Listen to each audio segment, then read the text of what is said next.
안녕하세요. 맞돈보입니다. 저는 블로그를 10년 이상 운영한 고인물 블로거입니다. 비록 고인물 블로거지만 오직 블로그만 추가하는 것이 아니라 유튜브도 해보고 다양한 SNS를 항상 해보고 있는 사람 중에 하나입니다. 많은 사람들이 블로그 시대는 지나갔다라고 말하면서 조금 깔보는 모습이 안타깝게 느껴지는 요즘입니다. 블로그 시대는 정말 지나갔을까요? 블로그로 돈을 버는 것은 오래된 극소수만이 누릴 수 있는 행복일까요? 제 생각에는 당장 한 달에 50만 원 이상을 생활비 절약하거나 소액이라도 벌어볼 수 있는 SNS는 블로그가 가장 쉽다고 생각합니다. 다만 체험단으로 극대화하려면 꼭 알고 넘어가야 하는 것이 있습니다. 열심히 키운 블로그로 체험단 하실 생각인가요? 그 방법은 추천드리지 않습니다. 기본적으로 한 가지 주제로 열심히 키운 블로그가 있다면 그대로 유지하셔야 합니다. 또 장기적으로 블로그를 하고 있다면 그 블로그로 체험단을 하지 말아야 합니다. 단, 장기적인 주제와 같은 카테고리의 체험단이 있다면 그건 하셔도 좋습니다. 인기가 많은 IT, 리빙, 그리고 자동차 관련 주제로 운영하는 분들은 조금 유리한 이유가 있기도 합니다. 내가 육아로 카테고리를 정하셨다면 육아 제품 같은 경우에는 같이 체험단을 병행하셔도 좋습니다. 체험단을 위한 또 하나의 블로그를 만드셔도 충분히 잘할 수 있습니다. 그렇기 때문에 처음부터 다시 시작하는 분도 새로운 블로그로 시작하시는 분도 충분히 체험단으로 수익을 얻을 수 있습니다. 그러면 다시 처음부터 해야 하는데 잘할 수 있을까요? 제가 지난 3년간 겪어보니 새로 시작하는 블로그로도 충분한 수익을 얻을 수 있었습니다. 인식을 조금 바꿔서 욕심을 조금만 버린다면 블로그로 누릴 수 있는 것이 정말 많이 있습니다. 그럼 과연 어떤 인식을 바꿔야 할까요? 바로 블로그가 주업이 돼서는 안 된다는 점입니다. 블로그를 시작한다고 나의 주업이 블로그가 되어서는 절대 안 됩니다. 블로그는 단지 여러분의 생활과 삶의 소소한 행복과 소일거리로 생각하셔야 한다는 점입니다. 많은 분들이 실수하는 것 중에 하나가 블로그를 시작하면서 블로그가 내 생활의 주업이 된다는 점입니다. 블로그를 가장 현명하게 하는 방법은 하루의 일상을 탈탈 털어가며 몰두하는 것이 아니라 퇴근 후에 혹은 아이들이 자고 난 이후에 남는 시간을 활용하는 취미 생활이 되어야 합니다. 많은 분들의 취미 생활, 영화 보기. 영화 보기 하지 않아도 잘 살 수 있죠. 여행하기. 답답하지만 여행하지 않아도 잘 살 수 있습니다. 영화 보고 여행하고 여러분의 취미 생활을 하는데 돈을 벌고 계신가요? 영화를 본다고 돈이 생기나요? 여행을 한다고 돈이 생기는 것은 아니시죠? 반대로 돈을 쓰며 취미 생활을 하시죠? 그런데 블로그는 어떤가요? 제 생각엔 크지 않지만 돈을 벌면서 취미 생활이 가능합니다.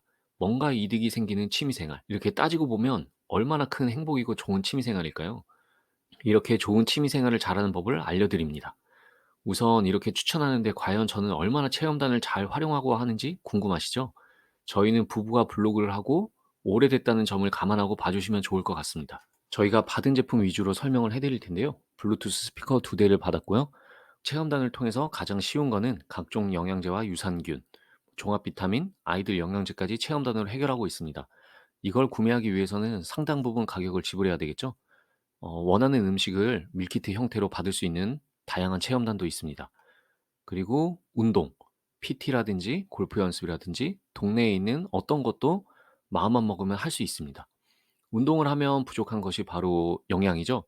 간단한 영양제라든지 단백질 파우더, 그다음에 아침 주스도 블로그 체험단으로도 충분히 해결할 수 있습니다. 집에서 운동을 하고 싶다면 러닝머신, 자전거, 그다음에 체중계까지 다 체험단으로 해결할 수 있습니다. 많은 사람들이 하고 있는 것들이 있죠. 바로 외식인데요. 강남 프리미엄 다이닝 양갈비, 강남 한우 맛집, 그리고 장어, 소고기 이런 것들은 블로그로 충분히 맛볼 수 있습니다. 저희 부부 같은 경우에는 블로그 체험단을 오래 했는데요. 인덕션이라든지 식기세척기, 청소기, 건조기, 정수기, 청소기는 저희는 한 대가 아니라 여러 대를 협찬받았고요. 세탁기를 활용한 세제, 그다음에 샴푸라든지 이런 것도 체험단을 이용해서 하고 있습니다. 이런 것들 하나만 안 사도 생활비가 얼마나 큰 절약이 될까요? 그리고 아이들과 함께 하는 다양한 것도 체험단으로 해결하고 있습니다. 이불도 계절별로 상당히 많은 것들이 나오고 있는데요. 응모하시면은 받을 수 있는 확률이 굉장히 높습니다. 제가 경험했던 것 중에 가장 인상 깊었던 것들은 스카이다이빙이 있고 제주도 여행이 있고 가장 하이라이트라고 할 수 있죠. 크루즈 여행이 있습니다. 저희 가족은 롯데관광 크루즈 서포터즈에 합격해서 크루즈 여행을 다녀왔습니다. 체험단으로 할 수 있는 것들이 정말 많이 있습니다. 블로그로 참 많은 것을 누리고 있죠. 이건 제가 블로그를 오래 했고 잘하기 때문일까요? 절대 그렇지 않습니다. 누구나 블로그 체험단으로 한 달에 50만 원 이상의 기대 수익을 얻는 방법. 첫 번째, 체험단 블로그만큼은 주제를 신경 쓰지 말고 하고 싶은 거 다 써보자입니다. 어차피 체험단 블로그를 주력으로 한다면 한 가지 주제에 신경 쓸 필요가 없습니다. 체험단 블로그는 최적화 블로그를 바라보고 운영하는 것이 아니기 때문에 내가 쓰고자 하는 주제 전부 담아도 됩니다. 단 사람들이 전혀 관심이 없을 것 같은 가계부, 성경 필사, 하루 일과 등은 아무 의미가 없으니 그냥 일기장에 적으시면 됩니다. 체험단도 하나의 블로그의 카테고리입니다. 많은 사람들이 관심을 가질 만한 것을 리뷰하시면 됩니다. 두 번째, 절대적인 시간 투자는 필수입니다. 체험단 블로그도 기본적으로 시간 투자를 많이 하면 할수록 선정이 잘 되는 것은 당연한 것입니다. 하나씩 리뷰하는 사람보다 하루에 3개씩 리뷰하는 사람의 블로그가 더 활성화가 되고 더 많은 체험단이 될 가능성이 높습니다. 블로그는 시간을 투자할수록 더욱 활성화가 잘 됩니다. 세 번째, 연속성이 정말 중요합니다.